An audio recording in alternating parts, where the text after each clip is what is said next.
Voice of America Washington سے عالمی خبروں کے ساتھ میں ہوں عائشہ تنظیم۔ یوکرین میں صورتحال انتہائی کشیدہ ہو گئی ہے۔ روس نے امریکہ اور یورپ کی تنبیہ کے باوجود ملک کے مشرقی حصے سے اپنی فوج واپس بلانے سے انکار کر دیا ہے۔ یوکرین کے نئے لیڈر اسے کھلی جارحیت قرار دے رہے ہیں۔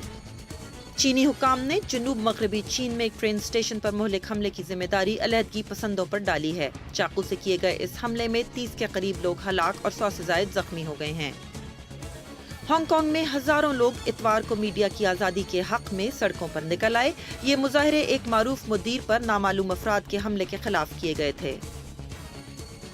اور اتوار کی رات آسکر ایوارڈز میں 12 Years a Slave کو بہترین فلم کا ایوارڈ ملا، جبکہ فلم گریوٹی سب سے زیادہ یعنی 7 انعام جیت گئی۔ یہ تھی عالمی خبریں وائس آف امریکہ واشنگٹن سے۔ مزید خبروں کے لیے دیکھیے ہماری ویب سائٹ urduvoa.com۔